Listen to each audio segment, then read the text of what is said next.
Hi friends, water sides இந்த ரெண்டு product, washing machine descaler tablet, washing machine filter ஆன்லைனில் purchase பண்ணது சம்மந்தமாக ரிவ்யூ போட்டிருந்தேன். ஃபஸ்ட் டைம் வாங்கி யூஸ் பண்ணுறோம், நல்லா இருக்குன்னு சொல்லிட்டு. அதே சமயத்தில் இது வந்துட்டு ப்ரொமோஷன் கிடையாதுன்னு மென்ஷன் பண்ணியிருந்தேன். ஸோ அப்போ அதில் என்ன பிரச்சனைண்டா, டீஸ்கேலர் டேப்லெட்டு ஓகே, நல்லா வந்துட்டு ஒர்க் ஆகுது. ஆனால் வாஷிங் மிஷின் ஃபில்டருங்கிறது நம்ம வீட்டில் வந்துட்டு வாஷிங் மிஷினில் யூஸ் பண்ணும்போது வாட்டர் ப்ரெஷர், அதாவது மோட்டரை யூஸ் பண்ணுறோன்னு வச்சுங்களேன். அப்படி இருக்கிற பட்சத்தில் என்ன ஆகிடுதுண்டாக்கா, இது பஸ்ட் ஆகி லீக்கேஜ் ஆக ஆரம்பிச்சிருது. அது சம்மந்தமாக ஒரு வீடியோ எடுத்திருக்கேன், நான் போடுறேன் பாருங்கள். ப்ரெஷர் மோட்டர் நம்ம வீட்டில் யூஸ் பண்ணலன்னாக்கா இது ஓகே. ஸோ இந்த ரெண்டு ப்ராடக்ட்டும் கஸ்டமர் கேரில் கம்ப்ளைண்ட் ரைஸ் பண்ணி இதை வந்துட்டு ரிட்டர்ன் பண்ணுறேன்.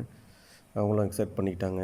ஸோ இன்றைக்கி கொரியர்காரங்க வந்துட்டு டெலிவரி எடுத்துகிட்டு போவாங்க.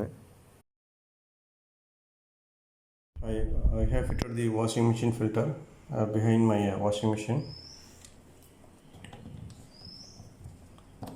I'm fixing the pipe.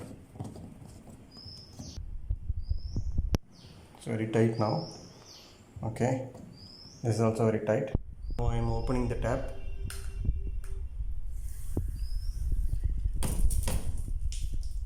There is a leak. If I am opening the tap fully, see, there is a leak. So please replace this cartridge.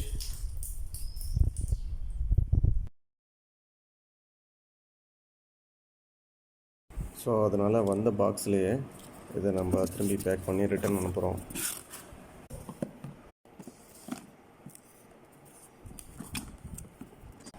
$995 பேருக்கு அது பெரிய தொகை. ஸோ என்னை நம்பி பார்த்து இந்த வீடியோ பார்த்து வாங்கிட்டு அதுக்கப்புறம் அவங்க சிரமப்படக்கூடாதுங்கிறதுக்காக தான் திருப்பி இந்த வீடியோ பதிவே போடுறேன். இல்லை நானும் பாவத்தாளி ஆகக்கூடாது. மற்ற ப்ராடக்ட்ஸ் எல்லாமே நல்லா இருக்கிற காரணத்தினால நான் பணம் ரிட்டர்ன் வேணாம், அதுக்கு பதிலாக நான் வந்துட்டு ஸ்டோர் கிரெடிட் பண்ணிவிட்டு நான் வேறு ஐட்டம்ஸ் பர்ச்சேஸ் பண்ணிக்கிறேன்னு சொல்லிட்டேன். அவங்க அக்செப்ட் பண்ணிக்கிட்டாங்க. விஷயம் ஓகே, தேங்க்யூ.